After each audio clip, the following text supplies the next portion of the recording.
उज्जवल Bharat news, देश की प्रखर आवाज। नमस्कार बापू, आपका स्वागत है बहुत बहुत उज्जवल भारत न्यूज चैनल में।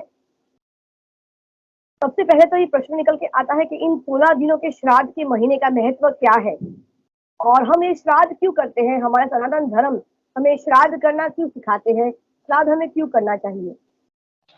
बहुत बहुत धन्यवाद सीमा जी और आपके उज्जवल भारत टीवी के लाखों दर्शकों को मेरी ओर से शुभकामना है। सर्वेभ्यो पितृदेवेभ्यो नमः। ये सनातन धर्म की संस्कृति का सिद्धांत है। दुनिया में एकमात्र संस्कृति हिंदुस्तान की संस्कृति है जहां पितरों को देव माना गया है। मैंने दुनिया की 33 संस्कृति का अभ्यास किया, इसमें भारत की संस्कृति ही ऐसी संस्कृति है जहां पितरों को देव माना गया है। ये 16 दिन का जो श्राद्ध कर्म है, इसके पीछे हमारे ऋषि मुनियों की एक बड़ी दीर्घ दृष्टि है। वो दीर्घ दृष्टि ये है कि पितरों की तृप्ति के बिना, पितरों की शांति के बिना संसार में सुख की आवश्यकता नहीं है, सुख मिलता ही नहीं है। जिसके पितृ अतृप्त होते हैं, जिसके पितृ अशांत होते हैं, उसके जीवन में कभी सुख शांति नहीं आती है। इसलिए ये 16 दिन का श्राद्ध कर्म, जिसको लय कर्म कहते हैं, वो हमारे शास्त्रों में बताया गया है। आज 5वां दिन है। आज के श्राद्ध के दिन का नाम भरणी श्राद्ध है। हर एक दिन का नाम दिया गया है, तो ये भरणी श्राद्ध का दिन है और श्राद्ध कर्म ही हमारी संस्कृति का एक उत्कृष्ट प्रमाण है। आपने जर्मनी की भी राजधानी में इस बारे में आपने चर्चा की है, उसके ऊपर जरा नजर डालिए। हाँ, 2000 की जो साल थी तब मैं जर्मनी फ्रैंकफर्ट गया था। वहां मुझे प्रश्न पूछा गया था कि आपके देश में कौवे को वास खिलाया जाता है, श्राद्ध किया जाता है, ऐसा क्यों? तो मैंने वहां उसका विस्तार से जवाब दिया था कि हमारे ऋषि मुनियों ने जो श्राद्ध कर्म बताए हैं, इसमें न केवल रिलीजियस रीजन है, इसके पीछे साइंटिफिक रीजन भी है। और साइंटिफिक रीजन ये है कि हमारे देश में 3 महीना बहुत बारिश होती है और उस बारिश के कारण वातावरण में, अवकाश में वायरस फैले जाते हैं। ऐसे वायरस है जिसका निदान हम नहीं कर सकते। हम ऐसे धनादि और साधन संपन्न नहीं है कि पूरे देश में दवाओं का विमान से छिटकावे और दवा बरसाए और वायरस को खत्म करे। वायरस शब्द जो आया है वो कौवे के नाम से आया है। मैं आपकी जानकारी के लिए कह दूं कि संस्कृत में कौवे का नाम वायस है और ये वायस के ऊपर से वायरस शब्द आया है। किसी पक्षीविद को पूछो, संसार में एकमात्र पक्षी कौवा ऐसा है जो वातावरण के अंदर वायरस को खाता है। जो सूक्ष्म जीवाणु घूमते हैं उसको कौवा उड़ते उड़ते खा लेता है। वायरस को खत्म करने के लिए ही भगवान ने कौवे की जाति बनाई है। और वो कौवे के लिए हमारे समाज में थोड़ी अपशुकन बातें मानी गई है। कौवा बोलता है तो भी लोग पत्थर मारते हैं। तो हमारे ऋषि मुनियों ने सोचा कि कौवे की जाति नष्ट हो जाएगी तो संसार पूरा महामारी से भर जाएगा, वायरस से भर जाएगा। इसलिए ये वायरस को, कौवे को बचाने के लिए ये 16 दिन का श्राद्ध कर्म रखा गया कि भाई कौवे को खिलाओ, कौवे को वास डालो। और वो वास में भी रूखी सूखी रोटी रही, काजू बादाम से भरा हुआ उत्पाद, घी और मिठाइयां, ये सब वायरस को खिलाने से कौवा हृष्ट पुष्ट होता है, उसकी जाति बढ़ती है, उसका विस्तार बढ़ता है और समाज में उसके कारण वायरस का नाश होता है। इसलिए हमारे ऋषि मुनियों ने धर्म की ओथ लेके, धर्म का साथ लेके ये 16 दिन का श्राद्ध कर्म किया गया है, जिसमें पिंडदान, पितृतर्पण और वास पूजन का नियम रखा गया है। बापू, सबसे महत्वपूर्ण प्रश्न ये भी उभर के आता है, एक सवाल किया गया है समाज के एक व्यक्ति ने कि पिंडदान करना क्यों जरूरी है, हम पिंडदान क्यों करते हैं, इसका महत्व क्या है श्राद्ध के समय पर। पहली बात तो ये है सीमा जी कि पितरों के कारण ही हम हैं। पितरों यदि नहीं होते तो हमारा अस्तित्व ही नहीं होता है। सबसे बड़ा उपकार तो यह है कि पितरों के कारण हम इस संसार में हैं। तो हमारा कर्तव्य है, हमारी फर्ज बनती है कि पितरों को पिंडदान किया जाए। पिंडदान से पितरों को तृप्ति होती है। पितरों का लोग ऐसा मानते हैं कि कोई आदमी घर में मर गया तो बस वो मर गया तो सब नाता छूट गया, ऐसा नहीं है। हमारे धारा पुराणों में गरुड़ पुराण एक ऐसा पुराण है, पढ़ो। गरुड़ पुराण में पूरा विस्तार से वर्णन किया गया है।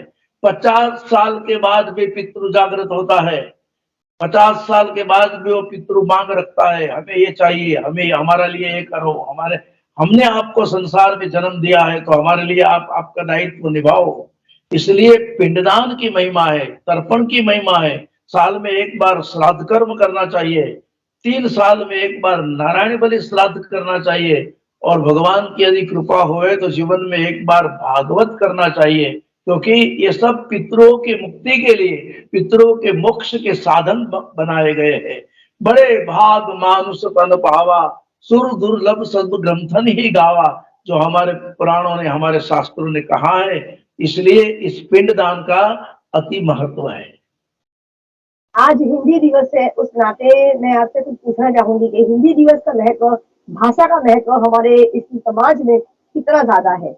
बहुत बहुत धन्यवाद सीमा जी, आप और उज्जवल भारत के दर्शकों के लिए मैं ये आज के हिंदी दिवस की शुभकामना देता हूँ। हिंदी भाषा संस्कृत से करीब भाषा है, और संस्कृत ही संसार में एक ऐसी भाषा है जिसको वायरस इफेक्ट नहीं करते। जो वर्ल्ड का कंप्यूटर सेंटर है उसने बताया कि दुनिया की हर लैंग्वेज को कभी कभी वायरस इफेक्ट कर जाते हैं, लेकिन संस्कृत ही ऐसी भाषा है जिसको कभी भी वायरस की इफेक्ट नहीं होती है। इसलिए संस्कृत सर्वोपरि है। आज नहीं तो कल, कल नहीं तो परसों पूरी दुनिया को ये मानना पड़ेगा, ये स्वीकारना पड़ेगा। अभी तो मानते हो गए हैं। मैं एक ही एग्जांपल देता हूं आपको कि पहले हम नमस्ते करते थे तो फॉरेन वाले मुंह बिगाड़ते थे, वो सेकंड करना चाहते थे, वो सेकंड करने की बात बोलते, हम किसी को सेकंड नहीं करते, नमस्ते करते हैं। लेकिन जब कोरोना आई तब दुनिया को स्वीकार करना पड़ा कि भाई ये शेक हैंड के बजाय नमस्ते ही अच्छा है, थोड़ी दूरी रखे।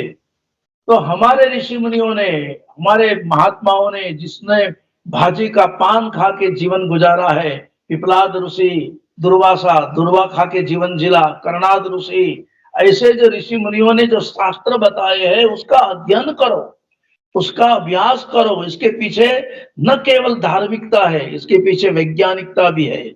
ज्ञान के पीछे विज्ञान छुपा हुआ है। ऐसा यदि कोई धर्म है तो ये सनातन धर्म है, ये हिंदू धर्म है, और उसकी परंपरा के मुताबिक हम चल रहे हैं। और हमारे शास्त्रों ने, हमारे ऋषि मुनियों ने हमें ये दिशा बताई है कि ये करने से ये होता है, ये करने से ये होता है। गणेश को दुर्वा अर्पण करो तो वंश वृद्धि होती है, पितरों का तर्पण करो, पितरों का श्राद्ध करो, पितरों को पिंडदान करो, पितरों को वास डालो, तो इससे वंश वृद्धि होती है। जिसके पितृ नाराज होते हैं उसके वंश की कभी वृद्धि नहीं होता है। ये मेरे पास प्रमाण है, विद द प्रूफ बोल रहा हूं मैं। जिसने जिसने अपने पितरों को इग्नोर किया उसका वंश खत्म हो गया, उसके पीछे कोई पानी पिलाने वाला नहीं रहा।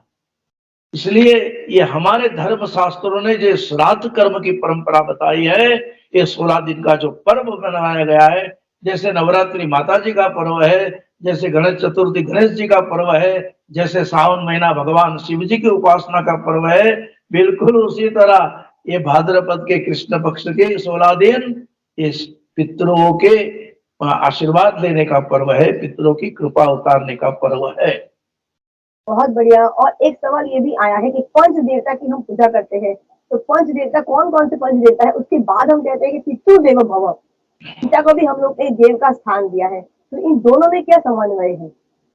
देखिए, हमारे सनातन धर्म में गणपति, जगदम्बा, दुर्गा, विष्णु भगवान, शिव जी और सूर्य, ये हमारे पंचदेव माने गए हैं। इसके ऊपर ही पूरा सनातन धर्म टिका हुआ है और टिका रहेगा। हमारे ये पंचदेव के ऊपर कोई भगवान है ही नहीं। आज दुनिया में लोग अपने आप को भगवान मानते हैं, अपने आप को अवतार मानते हैं, सब वाहियात और गलत भ्रांति है। इसको हम नहीं मानते हैं। हम तो पंचदेव की उपासना को मानते हैं, जो सनातन धर्म का मूल स्वरूप है। ये पितृदेव जो है वो हमारे शास्त्रों ने ये पंचदेव के साथ जुड़ा हुआ है। मातृदेवो भव, पितृदेवो भव, आचार्य देवो भव, अतिथि देवो भव।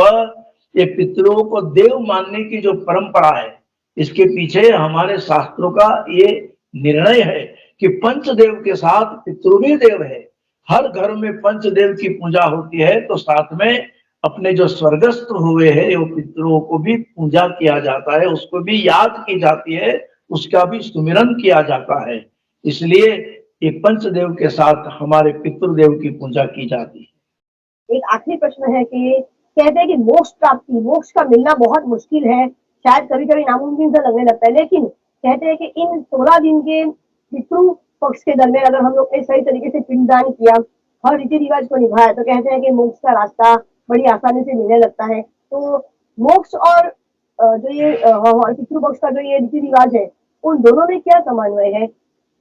पहली बात तो सीमा जी ये है कि हो सके तो 16 दिन श्राद्ध करना चाहिए, हो सके तो 16 दिन मांस पूजा करनी चाहिए, कौवे को खिलाना चाहिए।